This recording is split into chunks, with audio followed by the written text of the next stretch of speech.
뒤에서 들어보는 게 좀 처음이라 타이밍이 좀 있잖아요.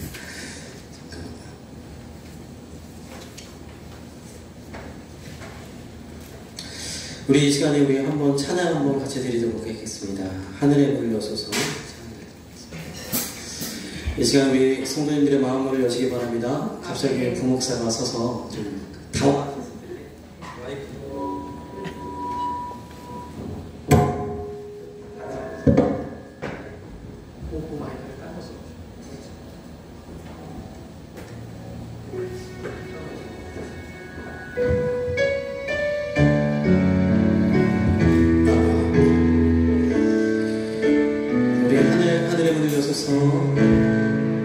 하늘의 문을 여소서 이곳을 주목하소서 주를 향한 노래가 꺼지지 않으리 하늘을 열어보소서 이곳에 임재하소서 주님을 기다립니다. 기도의 기가 하늘에 닿으리 주여 임재하여 주소서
기도하겠습니다.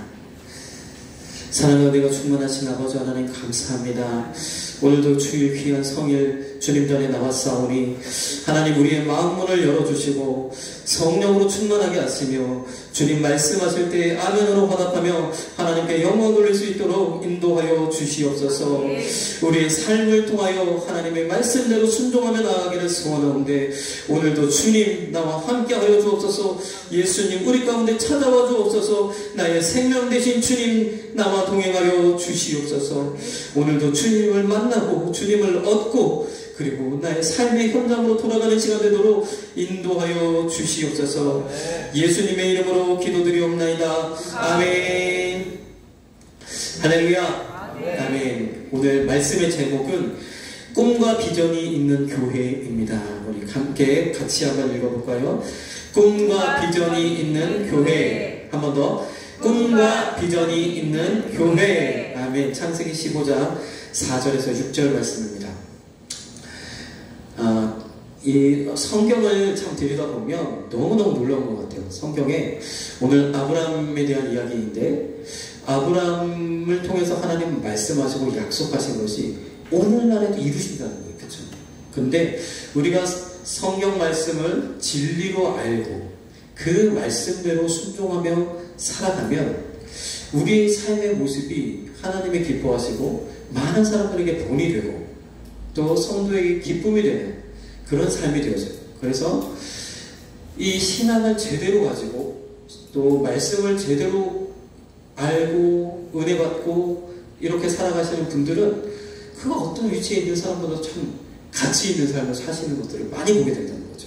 우리가 비록 연약하고 부족하고 많은 사람들이 알아주지 않고 또 이 삶의 현장 속에서 정말 부족한 가운데 우리가 살아가지만 하나님이 우리를 택하셔서 우리 삶의 현장에서 우리의 믿음을 살아낼 때 하나님께서 나의 삶을 가치 있게 보석처럼 빛나게 하셔서 하나님의 그 영광을 드러내시고 주변의 많은 사람들로 하여금 나로 하여금 삶의 소망을 얻게 살아갈 수 있도록 이렇게 만들어 주신다는 거예요.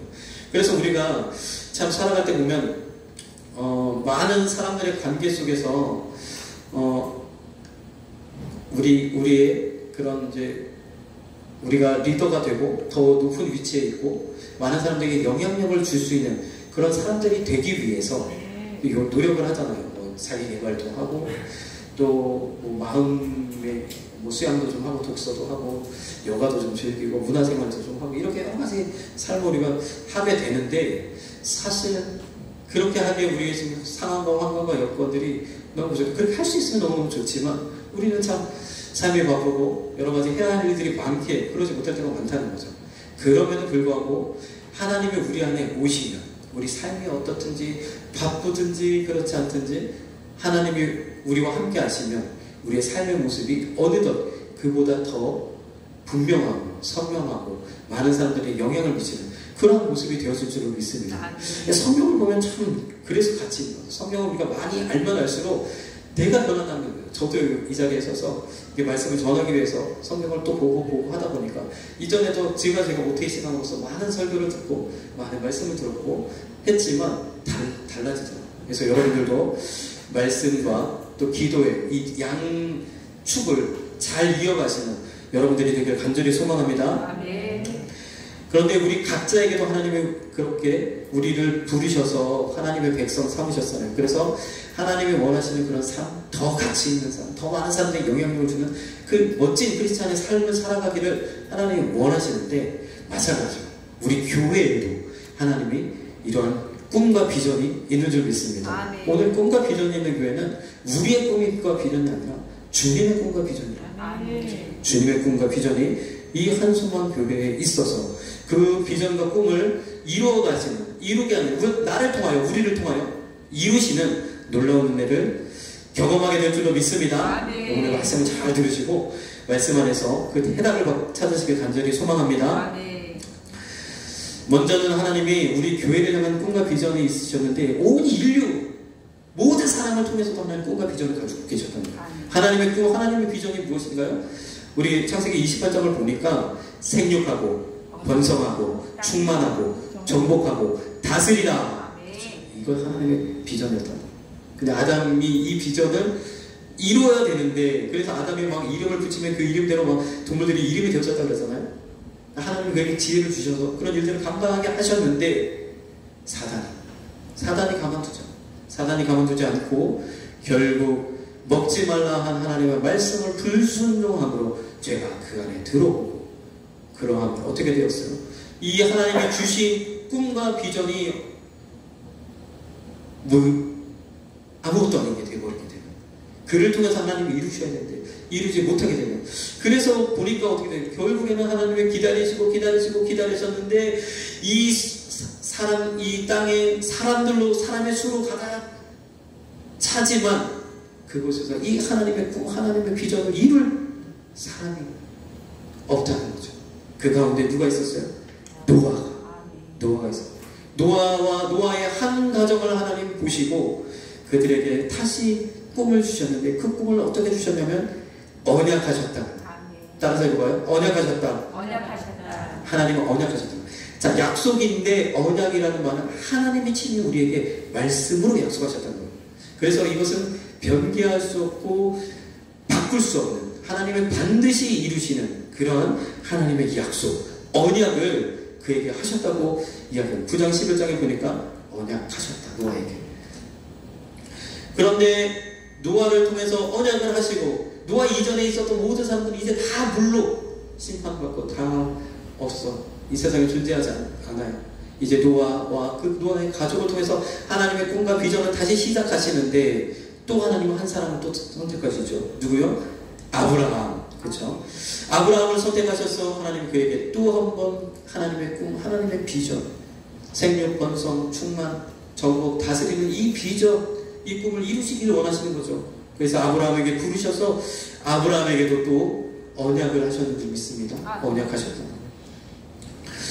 오늘 창세기 15장의 말씀을 우리가 좀 나누려고 하는데 이 창세기 15장에서 아브라함과 언약하실 때 상황을 좀 살펴보면 1절에 보니까 주님이 아브라함에게 나타나셨어요. 이때 아브라함은 아브라함이라고 이름을 바꿔주기 전에 17장에 하나님이 아브라함으로 바꿔주시는데 그 전에 아브라함에게 하나님이 나타나셨어요. 나타나셨을 때 이때는 어떤 때냐? 아브라함이 갈 때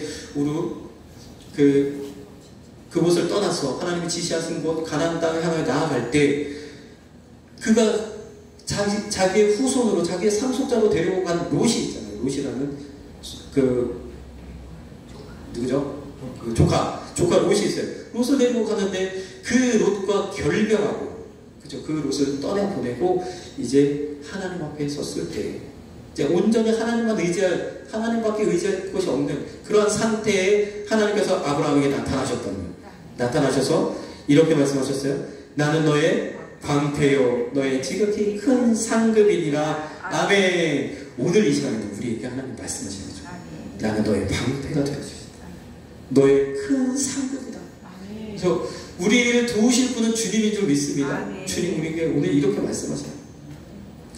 우리의 방패 되시는 주님, 또한 우리의 큰 상급 되시는 주님. 어떠한 상급이요? 큰 상급 되시는 주님. 그 하나님을 오늘 우리가 섬기는 줄 믿습니다. 오늘 그 하나님께 예배하는 줄 믿습니다. 네, 그렇게 나타나셨더니 아브라함이 하나님 앞에 말씀하죠. 하나님이여 무엇을 내게 주시렵니까? 무엇을 내게 주시렵니까? 나의 도움이요 너의 큰 상급이다 얘기합니다. 하나님 나의 무엇을 주시렵니까? 주시려거든 아들을 주시옵소서 이렇게 얘기하는 거죠. 그 마음을 어떻게 표현했어요?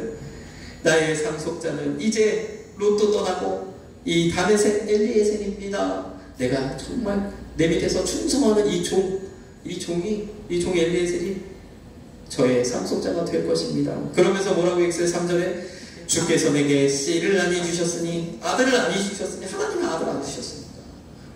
이 사람이 될 겁니다. 다시 말해서 아들 주세요 이야기하는 거죠. 그랬더니 하나님께서 응답하십니다. 그 아브라함의 기도에 응답하는 거예요. 그 사람은 너의 후사가 아니라 내 몸에서 날짜가 내 후사가 되리라. 아멘. 아브라함이 하나님께서 아브라함이 딱 나타났어요. 내가 너의 큰 방패, 내가 너의 방패요 큰 상급이다 이렇게 이야기하시고 그에게 내 몸에서 날짜가 너의 후사가 되리라 너의 상속자가 되리라 이렇게 약속하셨을 때 아브라함이 어떻게 하냐면 이 말씀을 그대로 받아들이는 줄 믿습니다. 아브라함은 정말로 참 결단을 잘하는 사람. 오늘도 우리가 결단을 잘하시면 하나님의 복이 임하는 줄 믿습니다. 아브라함 참 결단을 잘해요. 바로 이 말씀이 있다고 아멘으로 받아서 그 말씀을 나의 것으로 삼는 줄 믿습니다. 그러면서 하나님이 그를 데리고 어디로 나가냐면 밖으로 나가서 하늘을 바라보고 하늘을 보면서 모든 하늘에 떠있는 반짝반짝 빛나는 별들을 바라보면서 그렇죠? 이 별과 같이 너가 과연 이 별을 셀 수 있느냐? 셀 수 없을 텐데 이 별과 같이 너의 자손을 만들어주리라 하면서 하늘을 바라보라고 말씀하시는 줄 믿습니다. 이렇게 하나님이 말씀하셨을 때 아브라함이 온전히 이것을 믿음으로 취하였다. 그래서 아브라함이 여호와를 믿으니 여호와께서 이를 그의 의로 여기시고 이제 앞으로 아브라함을 하나님이 되어주시고 또 아브라함은 하나님의 자녀, 하나님의 백성이 되어주시고 이 관계를 이루겠다고 말씀하십니다. 그러면서 오늘 18절에 그날의 여호와께서 아브라함으로 더불어 언약을 세웠더라 이야기하는 거예요. 노아의 때도 보면 노아를 향해서도 하나님 이렇게 말씀하세요. 당시 많은 사람들이 다 하나님을 알지 못하고 자기 뜻대로 자기 좋은 대로 살아갔지만 많은 사람 그리고 물론 심판받을 수밖에 없었지만 노아는 의인이요 당시에 완전한 자라 이야기다. 하나님께 의로운 자라, 다시 말해서 믿음이 있는 자라 칭함받는 줄 믿습니다. 우리도 이러한 믿음이 있어야 돼요.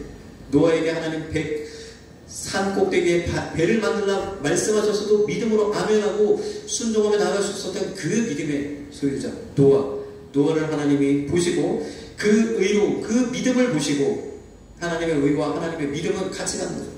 믿음을 보시고 그에게 언약을 세웠는 줄 믿습니다. 9장에 언약을 세우셨다. 아브라함이 하나님이 다시 한번 나타나셔서 언약을 세우세요. 근데 그때가 어땠냐면 바로 창세기 17장 15장에 언약하셨는데 내 몸에서 날 자가 내 후사라 그랬더니 자기 생각을 통해서 아들을 만들어냈어요. 이스마엘을 만들었다는 거죠. 내 몸에서 날 자니까 그래 여종 하가를 통해서 아들을 만들면 되겠다. 내 생각으로 만든 아들, 내 방법으로 만든 아들. 그 이후에 하나님이 다시 한번 아브라함에 나타나서 17장 1절에 99세가 되었을 때 나타나셔서 나는 전능한 하나님이라 너는 내 앞에서 행하여 완전하라. 이 말씀은 그 15장에 거했던 그 믿음 가운데 온전히 거하라고 한 번 더 당부하시는 말씀인 줄 믿습니다. 한 번 더 믿음만 거하 이야기죠. 그러면서 다시 한번 언약을 세우시는 거죠. 내가 내 언약을 너와 너 사이에 세워.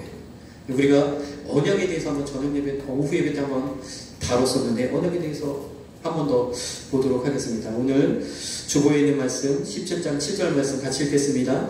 내가 내 언약을 너와 내 대대 후손의 사이에 세워서 영원한 언약을 삼고 너와 내 후손의 하나님이 되리라. 하나님은 언약을 세우시는 목적,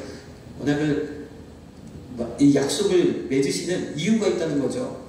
이렇게 하나님이 부르시고 믿음을 확인하시고 그와 언약을 맺으셨는데 언약을 맺으신 이유는 바로 아브라함을 아들 삼으시고 또 오늘날 우리를 아들 삼으시려고 자녀 삼으시려고 이 언약을 세우시는 줄 믿습니다. 그래서 그와 언약을 세우셨다는 거예요. 출애굽기에서도 보면 너희로 내 백성을 삼고 나는 너희 하나님이 되리니 말씀하셨어요. 우리의 하나님이 되어주시겠다.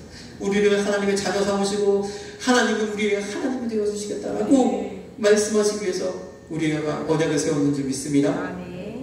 레위기서에도 율법 가운데도 늘 하나님의 이 말씀, 이 언약, 우리와의 관계 사이에는 이것이 하나님은 우리 하나님, 우리는 하나님의 자녀. 이스라엘에게도 이것을 하나님 요구하셨던 거죠. 그래서 하나님의 지금까지 이렇게 언약의 이 모습들을 보면 언약을 세우실 때 하나님 특별하게 세 가지를 보시는 것을 볼 수 있어요. 특별히 무엇이 있어야 된다? 믿음이 있어요. 믿음 있는 사람과 하나님이 언약을 세우고 이 관계를 하나님 맺으신다는 거예요. 하나님은 우리의 관계는 언약의 특징은 약속하고 다른데 좀 이따 좀 얘기할 텐데 언약의 특성은 하나님의 맺으신 거예요. 하나님 전능하신 하나님, 온 우주를 창조하신 그 하나님이 한계가 분명한 우리들, 아무것도 할 수 없는 연약한 우리들과 약속하시고 우리에게 하나님의 모든 것들을 주시겠다고 약속하셨어요. 얼마나 큰 은혜예요. 그래서 이 약속은 우리 편에서 보면 놀라운 은혜요. 하나님의 큰 선물인 것입니다. 그래서 우리에게 이렇게 오늘도 언약하시는, 약속하시는 그 하나님을 붙들고 우리가 승리해야 될 줄 믿습니다. 두 번째는 언약에는 증거물이 있다는 거예요. 그래서 보니까 노아의 창세기 9장 노아의 언약 때도 앞으로 물로 심판하지 않겠다 하시고 언약하시고 무지개 해주셨어요. 그래서 창세기 9장의 언약은 무지개 언약. 창세기 15장에는 하나님 딱 이렇게 믿음을 확인하시고 그가 언약하시고 나서 이제 쪼갠 고기 사이로 횃불이 지나가는 횃불 언약의 그런 현상을 하나님 보여주셨어요. 그래서 그것을 횃불 언약이라고 하죠. 창세기 17장에는 하나님 다시 한번 완전하라 말씀하시고 그에게 언약하시면서 명년 이후에 기한이 이르면 내게 아들이 있으리라 말씀하시고 그로하여 하늘의 별과 같이 그 복을 주시겠다 말씀하시고 그 다음에 언약하신 이후에 할례 너는 이렇게 할례를 행하라 하면서 할례의 표를 주셨어요. 이스라엘 백성들 다 이스라엘 민족들은 다 할례를 하죠. 태어난 지 8일 만에 그 할례를 행하게 되는데 이것이 무엇이다? 하나님과 우리와 언약하셨다. 하나님 백성 삼으셨다는 증표로 주셨다는 거죠. 이렇게 하나님이 증거물들을 주신다는 거죠. 하나님을 그리고 이 언약을 통해서 하나님 백성과 하나님이라는 이 관계가 맺어진다는 거죠. 이 언약의 특징을 좀 설명하기 위해서 약속과 계약과 언약 이런 것들이 있어요. 약속은 무엇이에요? 약속은 서로 꼭꼭 약속. 제가 이제 우리 그 딸아이하고 이제 새끼손가락 걸고 약속을 이렇게 했더니 딸이 그 어린이집에서 배워가지고 아빠 도장 찍어야 돼. 도장 찍어야 돼. 아 그렇지. 약속은 깨질 수가 있으니까 도장 확실히 찍어야지. 도장 찍는 김에 자 복사 그리고 복사한 것도 해줄 수 있으니까 코팅 이렇게 하는 그런 이제 것들을 우리가 했었는데 약속이라는 거 있잖아요. 어떤 분은 뭐 약속은 깨라고 있는 거야 이렇게 하면서 저도 좀 저도 그냥 개인적으로 약속을 좀 잘 지켜야 되는데 약속에 대한 좀 약한 그런 단점이 좀 있는데 약속은 깨어질 수 있다는 거죠. 우리는 연약하기 때문에 약속은 언제든지 깨어질 수가 있어. 계약은 또 근데 계약은 그렇잖아요. 계약은 내가 이것 할게 너는 이것 해. 서로 이렇게 쌍방간에 계약을 딱 거는 거예요. 그래서 이것은 함부로 파기할 수 없어요. 파기하면 그거에 대한 책임을 물어야 된다는 게 바로 계약이에요. 그런데 언약은 어떤 겁니까? 언약. 이런 거와 좀 비슷하지만 완전히 다르다는 거죠.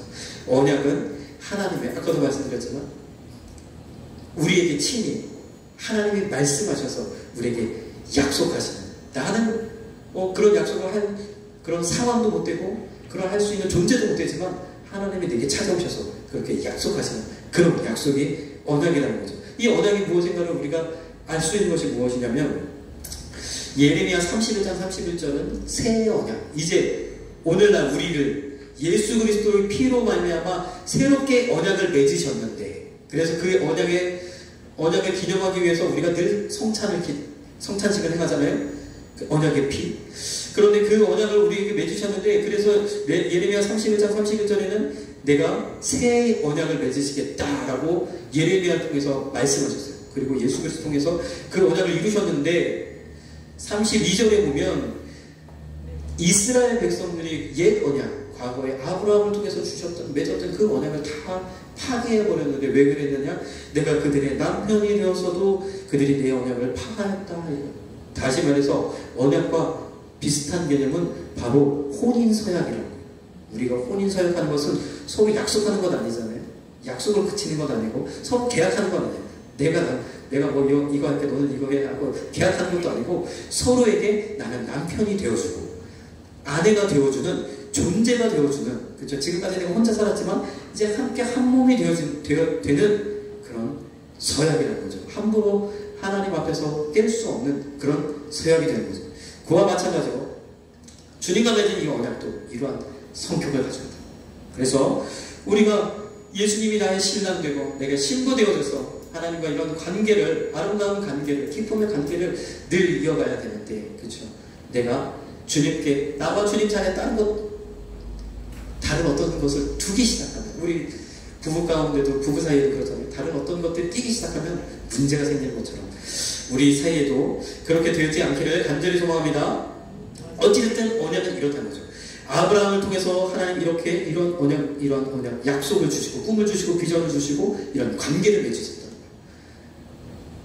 그러면서 에스겔서 36장 26절 위에 한 번 읽겠습니다. 또 새 영을 너희 속에 두고 새 마음을 너희에게 주되 너희 육신에서 굳은 마음을 제하고 부드러운 마음을 줄 것이니 이 새 언약의 약속으로 하나님이 이렇게 하신다는 건데 새 영을 주시고 새 마음을 주시고 부드러운 마음을 줄 것이다. 아멘. 특별히 오늘 우리는 하나님과 새 언약의 그런 당사자들인 줄 믿습니다. 우리는 특별히 이 부드러운 마음의 소유자가 되어야 될 줄 믿습니다. 이제 시간이 지나면 이제 앞으로 부목사였던 제가 이 교회를 이제 위임받게 될 텐데 저에 대해서도 부드러운 마음을 가지시기를 간절히 축복합니다. 아니, 부드러운 마음을 가지시면 부목사님 이건 왜 이래? 뭐 저건 왜 이래? 뭐 이런 그런 마음을 가지시면 안 되고 그렇죠? 우리나 나와 하나님과의 관계이기 때문에 하나님 앞에서 부드러운 마음을 가지시고 용납하시고 위하여 기도해 주시는 성도님들이 되시길 간절히 소망합니다. 함께 이 교회를 이뤄가시고 또 세워가는 그런 믿음의 동역자가 되어지길 간절히 소망합니다. 그러면서 또 내 신은 너희 속에 두어. 어렵지 않습니다. 하나님 우리를 이끌어가시는 방법은 어렵지 않다고, 성령을 우리에게 주시겠다고 말씀하시는 줄 믿습니다. 아까 말씀드렸죠. 언약의 증표로 주시는 것, 그것은 바로 성령인 줄 믿습니다. 성령이 우리를 하나님의 자녀인 것을 증거하신다고 했어요. 성령 받으면, 성령이 우리 가운데 오시면 나의 하나님 되신 것, 내가 하나님 자녀된 것을 분명하게 확실하게 어느 누구도 그 관계에서 끊을 수 없는 그것을 확실하게 되는 줄 믿습니다. 우리가 성령 받아야 돼. 성령 받아서 이 안에서 하나님이 주신 그 꿈과 비전을 오늘날 우리가 이루게 되는, 우리가 현실로 보게 되는 그 놀라운 축복을 누리게 되기를 간절히 소망합니다. 새 언약의 증거 성령이라는 거죠. 자, 그래서 우리가 다시 아브라함의 이야기로 잠깐 돌아가서 창세기 26장 3절에서 4절 말씀 읽겠습니다. 이 땅에 묘하면 내가 너와 함께 있어 내게 복을 주고 내가 이 모든 땅을 너와 네 자손에게 주리라. 내가 내 아비 아브라함에게 맹세한 것을 이루어 내 자손을 하늘의 별과 같이 번성케 하며 이 모든 땅을 내 자손에게 주리니 내 자손을 인하여 천한 만민이 복을 받으리라. 아멘. 아브라함을 하나님 택하셔서 언약하시고 약속하시고 하늘의 별과 같이 바다의 모래와 같이 보게 하셨어요. 이렇게 하나님 꿈과 비전을 주셨는데 그 꿈과 비전이 꿈과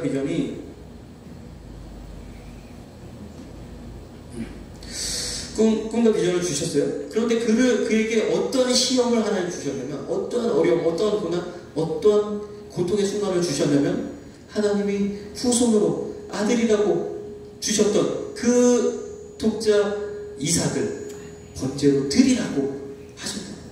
그에게 꿈을 주시고 비전만 주신 것이 아니라 그의 합당한 믿음이 되어지도록 그를 연단시키셨는 줄 믿습니다. 그에게 그 과정으로 하나님 몰고 가셨다는 거예요. 그러면 아브라함 몰고 가셨어요. 그러면서 하나님이 이렇게 말씀하고 계시죠.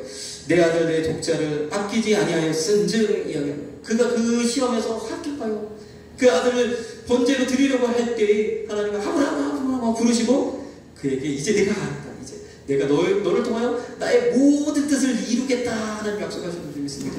그리고 22장 17절에 주신 거예요.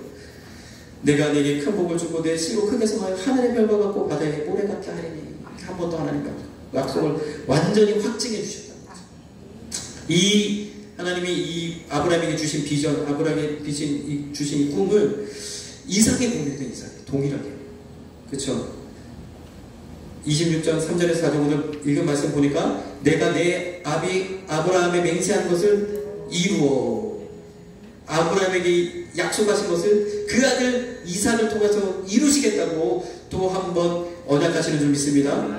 그러면서 내 자손은 하늘의 별과 같게 번성케 하며, 이 약속을 또한 야곱이 그의 손자 아브라함의 손자 야곱이 공유하여 그 약속을 이루게 하셨는 줄 믿습니다.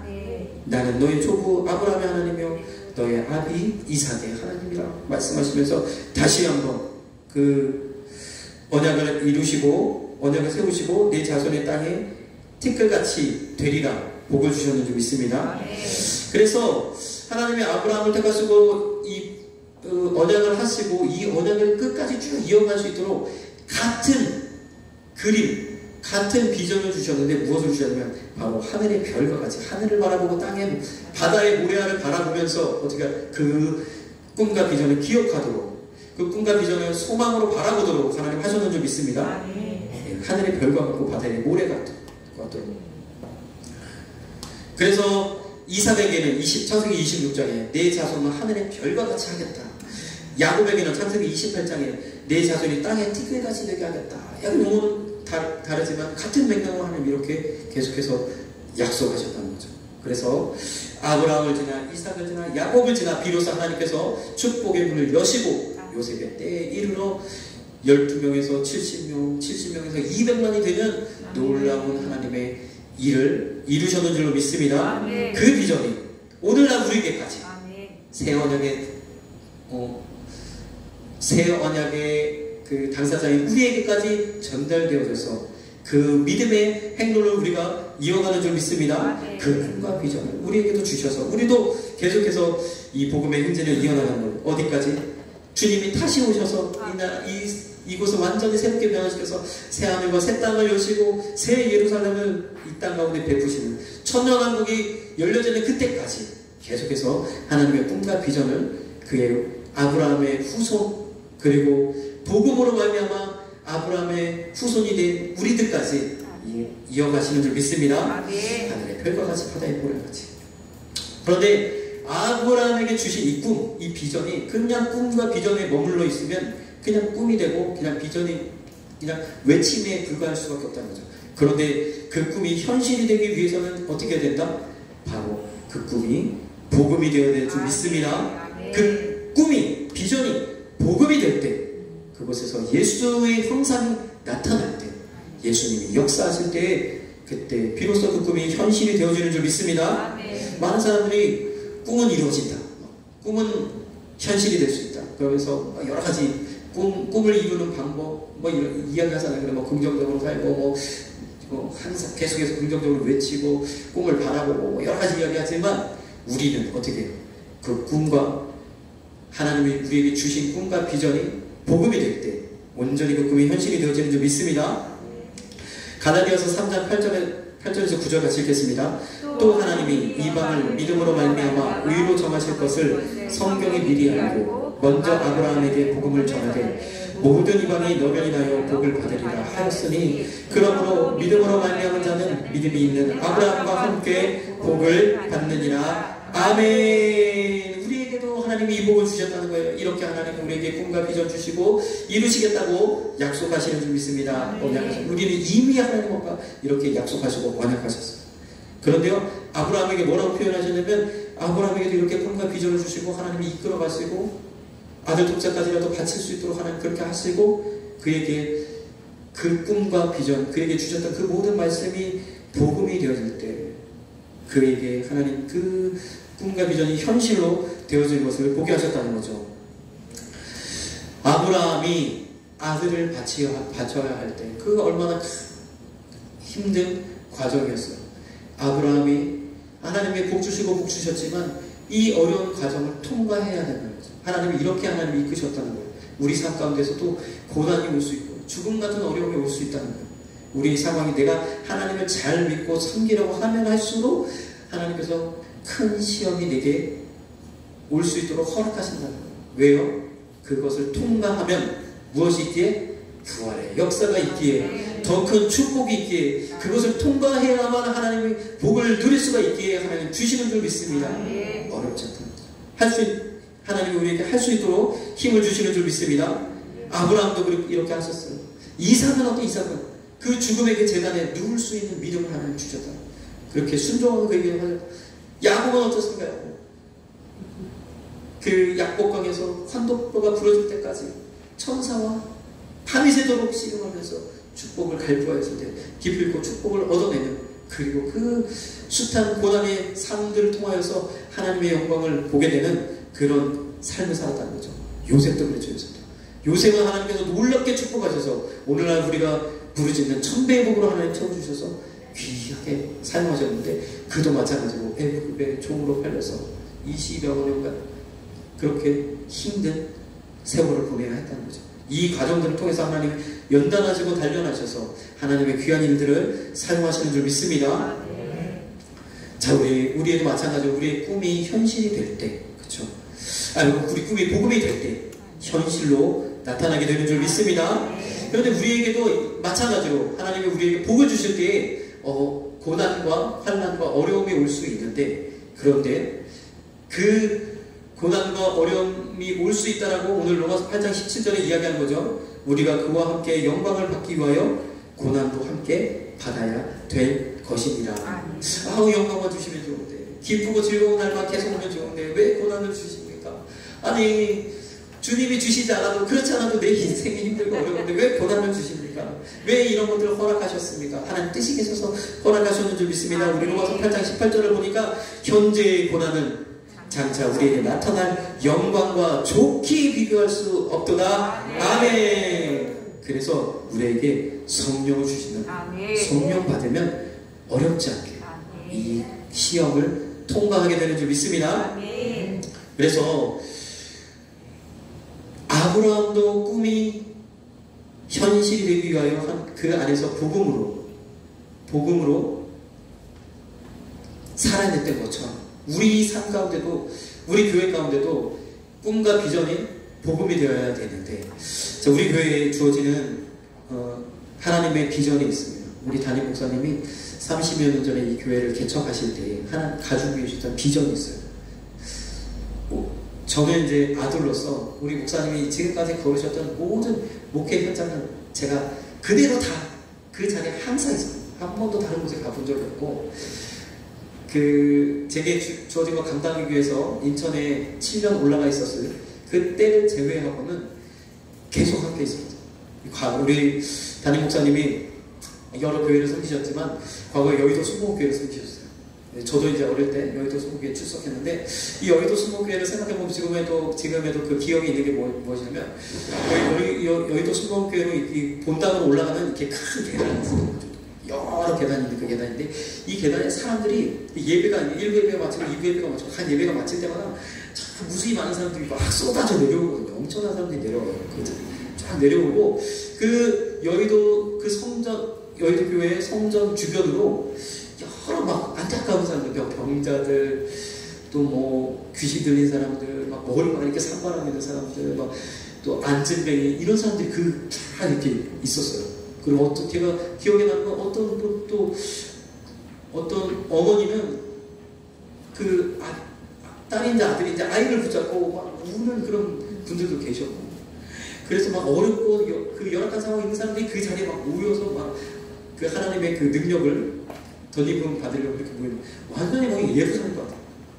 예루살렘 성전에 그 안전뱅이가 앉아 있었던 그런 현장과 같은 그런 곳이었거든요. 제가 어렸을 때 그 기억이 나요. 우리 목사님이 이 목회를 탁 개척을 하시고 처음부터 부르짖었던 것이 무엇이냐면 5천 성도. 중간에는 이것이 과연 될까 하면서 그 꿈을 내려놓으셨는데, 다시금 이런 어간에 그 꿈을 다시 회복하셔가지고 다시 이금 5천 성도를 부르죠.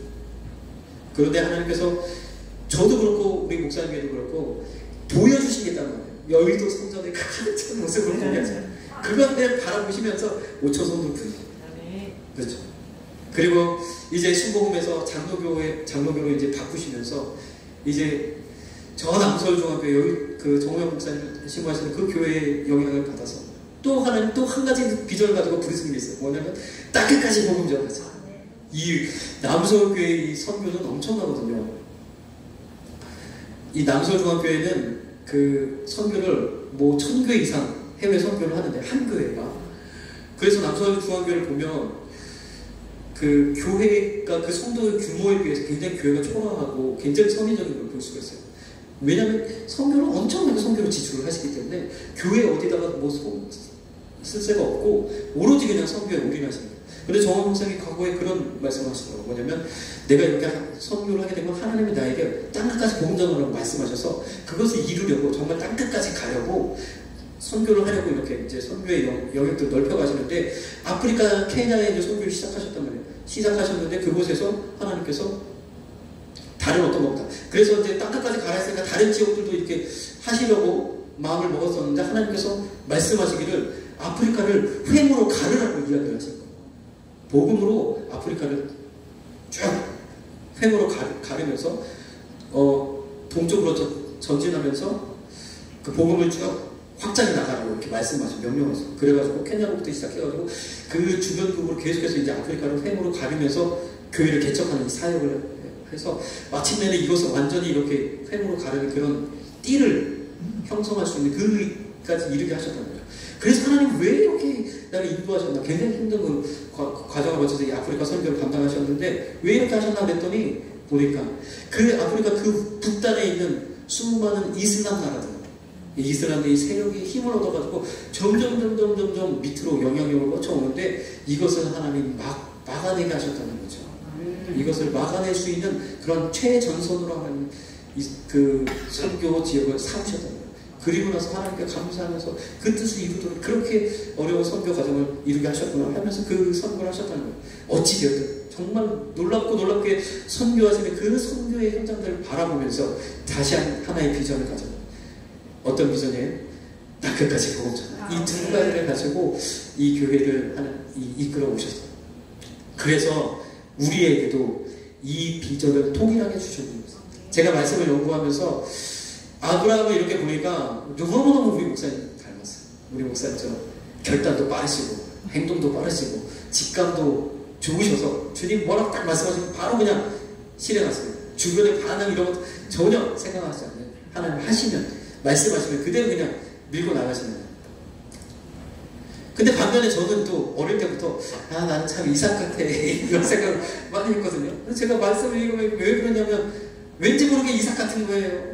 이삭이 왠지 좋아 보이기도 하고 제 생각에 이삭 같은 사람 하나님 기뻐하시는 것 같기도 하고 또 저의 삶의 모습들을 이렇게 보면 그냥 오로지 순종하고 또 순종하고 마음에 들든지 원하든지 내 생각과 같든지 막 또 순종하고 또 순종하고 그렇게 했던 저의 삶을 제가 돌이켜보게 되는데 하나님께서 오늘 아브라함에게 하나님 언약하시고 그 꿈을 그대로 이삭에게 이루시게 하셨던 것처럼 우리 한송환 교회도 우리 담임 목사님을 통해서 비전을 주시고 이루신 다음에 저를 통하여 또 하나님께서 이 일들을 이루어 나가실 줄로 믿습니다. 그렇죠.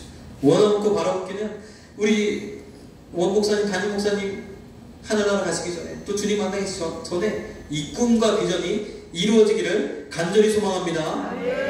이 꿈과 이 비전을 우리가 함께 이루어가야 돼요. 그렇게 하려면 우리가 어떻게 되느냐? 이제 시간이 거의 다 되어서 말씀을 이제 마무리를 짓겠습니다. 우리가 이렇게 하기 위해서는 우리 교회가 예수님 중심이 되어야 되는 줄 믿습니다. 우리 교회가 복음이 살아있는 교회가 되어야 됩니다. 우리 교회. 먼저는 이 예배가 살아있는 예배가 되어야 될 줄 믿습니다. 시간이 없어서 제가 빠르게 얘기할 텐데 예배는 속죄의 기능도 있지만 화목의 기능이 있다는 것도 아실 거예요. 그래서 요한일서 2장 2절에도 우리 주님이 화목제물로 죽으셨다 이야기하셨어요. 이 화목제의 이 말씀은 레위기 3장 2절에 있는데 예물을 머리에 안수하고 회막문에서 잡을 것이요 그리고 이 피를 이렇게 뿌리고 이렇게 이제 제사를 드리게 됩니다. 그런데 옛날에는 양과 소를 잡아서 제사를 드리는 건 아시죠? 이 소나 양을 잡을 때 어떻게 했느냐 번제를 통해서 우리가 좀 보면 그는 번제물에 안수할지니 그리고 그는 여호와 앞에서 그 수송아지를 잡을 것이니 그런데 그가 누구냐 보니까 그를 위하여 기쁘게 받으심이 된다 그를 위하여 속죄가 된다 그는 바로 나라는 거죠. 제사를 드리는 그 사람이 그라는 거예요. 그래서 그가 머리에 안수하고 그가 그 수송아지를 잡는다는 거죠. 그래서 이 예배는 무엇이냐면 그 머리에 안수한다는 것. 그러니까 제사를 드리고자 하는 사람은 소와 양을 데리고 와서 그 머리에 안수한다는 것은 뭐예요? 소야, 나의 모든 죄를 너가 대신 가져가다. 이렇게 하면서 그에게 내 모든 것, 내 질병, 내 아픔, 고난, 문제 이거 다 소에다가 전달한다는 거죠. 그래서 오늘 이 예배는 예수님이 십자가에서 우리의 모든 저주를 감당하셨어요. 이것을 주님 앞에 옮겨 놓는 것도 믿습니다. 그래서 우리는 주님의 멍에 주님의 짐을 지고 내 짐은 가볍다는 말씀하셨어요. 그 짐을 지고 우리는 주님과 함께 나아가는 것인 줄 믿습니다. 이것을 우리에게 주님 앞에 맡기는 거예요. 그런데 제사장이 이렇게 옮겨주는 것이 아니라 내가 이렇게 옮기는 것. 내가 그 양에게 안수하는 것은 무엇을 의미하는가? 그건 바로 예수의 피를 힘입어 우리가 예배하는 것을 의미하는데 예수의 피를 힘입어 예배하는 것. 다시 말해서 내가 주님 앞에 요청드려야 되는 거예요. 주님이 나의 모든 것을 십자가에서 짊어지셨사오니 내 모든 것을 가져가 주시옵소서라고 주님 앞에 우리가 올려드려야 돼요. 주님 앞에 온전히 의탁해야 되는 것인 줄 믿습니다. 그렇게 할 때 이 예배가 그렇게 될 때 하나님이 기뻐 받으시는 주님이 함께 하시는 그런 예배가 되어지는 줄 믿습니다. 또 한 가지 예수의 피를 힘입어 성소에 들어간다. 이 말 주님의 피를 의지한다. 이 말의 의미는 힘입는다. 이 말의 의미는 그 주님이 나 때문에 돌아가셨다는 것을 인정하는 것입니다. 주님이 십자가에서 죽으셨는데 2000년 전에 십자가에 죽으셨는데 저 옆에 있는 누구를 위해서 돌아가신 것이 아니라 저 사람의 죄를 위해서 죽으신 것이 아니라 바로 누구죠? 내 죄. 나 때문에 나의 죄를 담당하시기 위해서 나의 문제를 해결하시기 위해서 나의 가난을 해결하시고 나의 질병을 해결하시기 위해서 죽으셨음을 고백하는 것이 예배인 줄 믿습니다. 더 심하게 이야기하면 내가 죽였다라고 인정하는 거죠. 소와 양을 내가 잡아야 하는 거죠. 그러한 예배를 드리시길 간절히 소망합니다. 주님께서 우리의 모든 저주 다 가져가셨는 줄 믿습니다. 그리고 또 우리의 교제가 또 예수님 중심이 되어야 되는데 화목제물은 다 함께 고개를 나누어 먹는 그런 제물이에요. 예물입니다.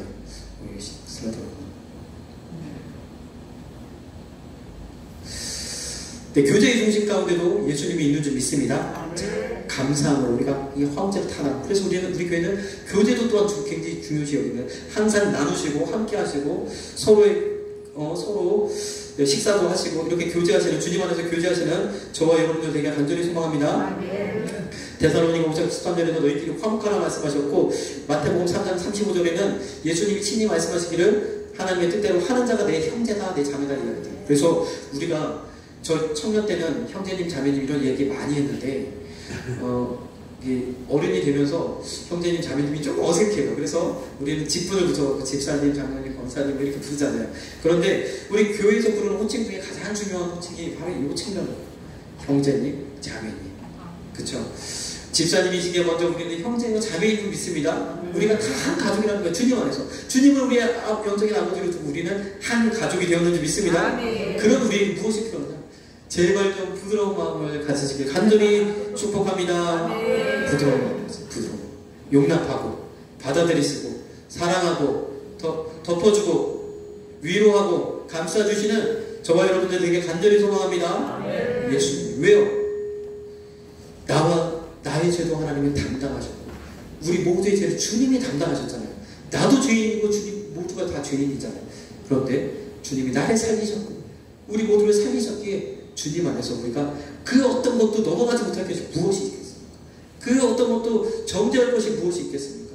다 주님 앞에 내어맡기고 위하여 기도하시는 저와 여러분들에게 간절히 소망합니다. 오늘은 여기 첫 번째, 두 번째까지만 해야 될 것 같습니다.